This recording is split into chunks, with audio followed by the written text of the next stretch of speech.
excuse my pretty noisy air conditioner. It's freaking hot, okay? It's the summer, of course, and oh god, at least I don't live in Florida anymore. Probably my eyeballs will be boiling out of my head.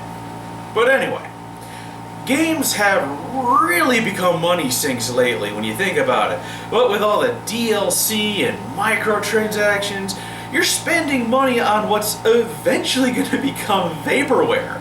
At least with today's game, you get some cool collectible figures out of it. My friend Josh, who you all saw in my Sonic All-Stars Racing review, had told me about this game when it came out and had said that it's fun, but it's a money sink because of all the figure buying. Which is fine to me. I like buying figures. I have a whole bunch of figures and I like to collect them and put them on display because it looks cool. So one time he was over and showed me the game, and to be honest, I wasn't actually interested in it. I found it, well, boring, I suppose. I just can't watch someone play a game. I get bored and I fall asleep. Except the time when my friend Gus was playing through all the Metal Gear games. When Amiibos first came out, I went looking for a few at Toys R Us and they didn't have any that I wanted. I wandered into the Skylanders aisle and not wanting to leave empty-handed, I bought the Ninjini figure because I thought it looked cool and I put it on my shelf where it sat for months. After the disaster of the Wave 4 amiibo, I became disinterested in them. Last month I was surfing GameStop's website and saw that they were selling the PS4 version of Skylanders Swap Force new on sale for $9. So I found a store in the area that still had it and bought it, along with a used Dark Spyro. Got home, unboxed the whole thing and started playing and got hooked within the first 10 minutes. I stopped playing after 4 hours and put it away because I wanted to get the previous games first. I bought Trap Team, which was also on sale, and a few more used figures that were on sale too, and I picked up Giants and Spyro's Adventure as well so that I would have all 4 games. As even though the stories don't really connect, I wanted to see it from the beginning. I also reserved the PS4 version of Superchargers when GameStop was having a one-day sale on all the figures. And that's how I got into Skylanders, and as to how Skylanders came to be, Toys for Bob, which was owned by Activision, was given the opportunity to revive an old Vivendi property since Activision merged with Vivendi and they chose Spyro. Since bringing in a mascot platformer was likely to fail, or so they believe since publishers are jumping at boogeymen that aren't there, they had to do something drastic. Originally they were going to go for a dark and gritty Spyro. There was going to be blood and violence, but they knew that wouldn't work. It's Spyro. It's kid-friendly. So instead they had an idea. One that they wanted to try for a while, combining toys with video games, which is kinda redundant when you consider that a video game system is technically a toy. It wasn't an easy feat either. The RFID chips cost way too much at the time and they were having a hard time to get the toys to remember the content on them. But eventually they got them to work and headed over to Nintendo of America to make it a Wii exclusive, because that system could not stay on shelves. And because they had so many IPs that would work great for the toys, but Nintendo turned them down for an unknown reason. This marks the second time Nintendo walked away from a literal billion-dollar idea. The first time, I couldn't blame them from what people say Sony tried to rip them off, but hey, if I was Nintendo, I'd probably walk away from that deal too, but I wouldn't have signed with Philips. But why this time? Activision would have been fronting the bill, not them. While Skylanders wasn't the first Toys to Life game, the first being UB Funkies by Mattel for the PC, Skylanders became a huge hit and is seen as the banner holder for the Toys to Life genre. It was so popular that Disney jumped on the idea 2 years later with Disney Infinity in 2013, and Nintendo with Pokemon Rumble U the same year, which did terribly, and then they came out with Amiibo in 2014, and LEGO Dimensions came out this year. And the Retro Rant next week will be covering the Toys to Life topic, but I've held you guys up long enough. Let's talk about the game. Skylanders Spyro's Adventure should not be thought of as a new Spyro game, but a new intellectual property with Spyro and Cinder from the Spyro games, with Sparks making a cameo in it. The graphics are pretty good. They're bright and colorful and pretty cute. There's full CG cutscenes, but in-game wise the characters use an animation set. For example, one character might cycle through a few animations as they talk, like in an MMO where you talk to an NPC and its hands might move a bit, then it might laugh, then go to a rest position, then move its hands again. As someone who's played World of Warcraft for many years, it's not something I'm bothered by because I'm so used to it. The music is great and the voice acting is great. Patrick Warburton plays Flynn, who is pretty much every single character Patrick Warburton has ever played, with the exception of Brock Sampson. Well, maybe. Depending on how much you know Warburton's work, Flynn will either make you laugh or annoy you. Chaos is voiced by Richard Stephen Horvitz, who is known for Invader Zim, and Chaos is pretty much a human wizard version of Zim.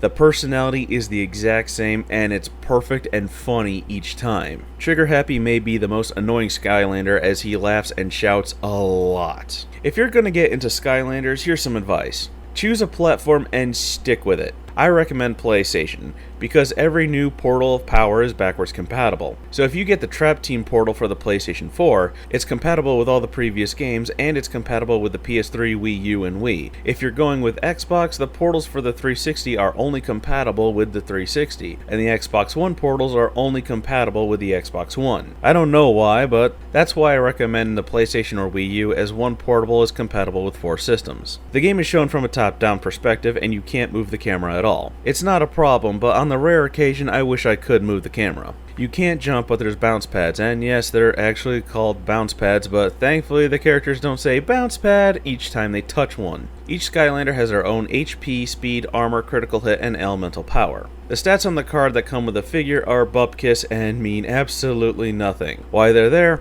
I don't know. Each Skylander is attuned to a certain element. There's 8 in this game: magic, life, undead, fire, water, air, earth, and tech. Each element has their own playstyle. Fire, undead, and tech are more aggressive. Earth and water have large health pools, making them good tanks. And magic, life, and air are more balanced and seem to be more of a support role. In battle mode, the elements are strong against others, like Pokemon, but this only happens in battle mode. To summon a Skylander, take a figure and put it on the Portal of Power, and it'll appear in game. You'll control the Skylander as you travel about the levels. Each one has 2 attacks and a 3rd special ability, and another ability you get by collecting that Skylander Soul Gem, as that's hidden in the stages. As you defeat enemies, your Skylander will get treasure and experience points. Treasure is used to buy and upgrade your abilities, and with experience, your Skylander levels up, which caps at level 10. Each Skylander also has a different path it can take when it comes to their abilities. You can specialize in one attack or the other, not both. You'll come across elemental gates that only a Skylander of that element can open, and in these special areas lies bonus treasure and experience points. But at the end is either a treasure chest, an equipable item, or a soul gem. If you don't have a Skylander of the element, then too bad, you're not getting in. I didn't get into any air, water, earth, or fire gates, because I bought the ones I liked, which are mostly undead and magic. You'll find food that will restore your Skylander's health, and if the Skylander is knocked out when its health reaches 0, you'll either need to swap out that figure for another or restart the stage. Each Skylander unlocks a heroic challenge, and there's 32 heroic challenges, and every Skylander can try any of them. Completing these challenges will net you increases to your stats, and while there are enemies in those challenges, you more than likely won't die from those because they do less damage and take more. But time is your enemy, as you need to complete them within that set limit. In certain areas of the levels, you'll get told that a Skylander of the announced element will be stronger, letting you do more damage. So the game does a good job of encouraging you to rotate your Skylander so they all get an equal amount of experience and treasure, so you can face what comes your way. Especially with the final boss. Holy crap. Ever play R-Type?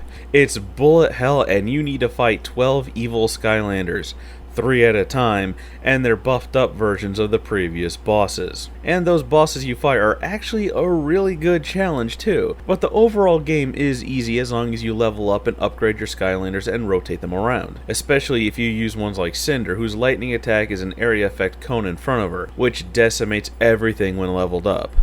If you're planning on getting into this game, be prepared to invest some money into it.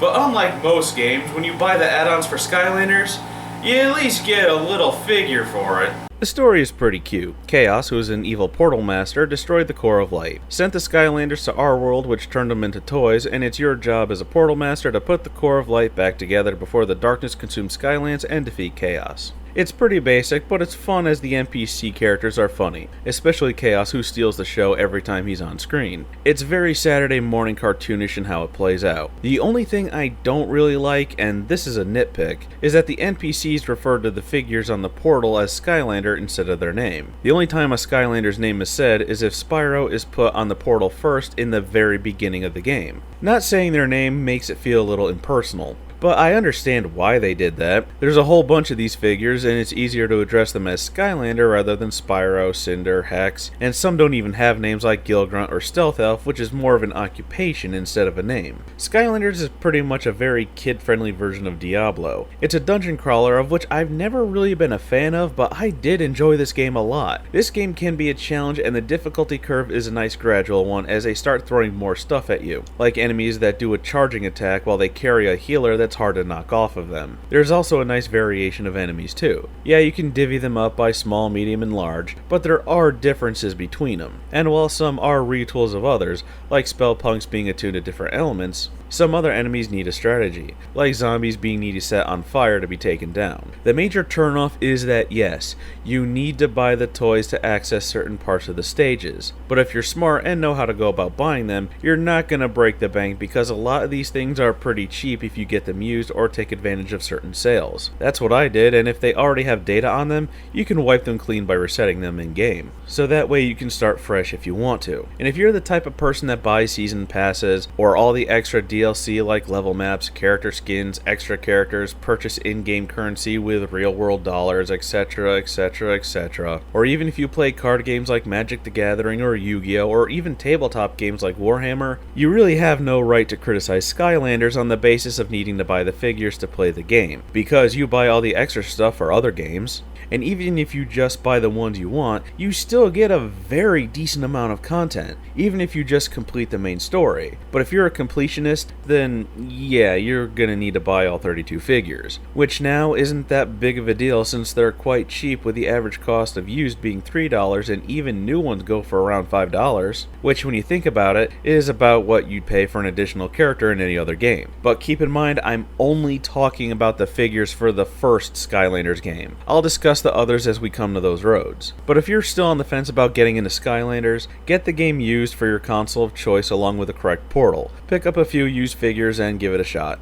I had a lot of fun with Skylanders. I got all 4 games and I have Superchargers reserved. I was actually surprised that I was going to enjoy the game as much as I have, but hey, I do.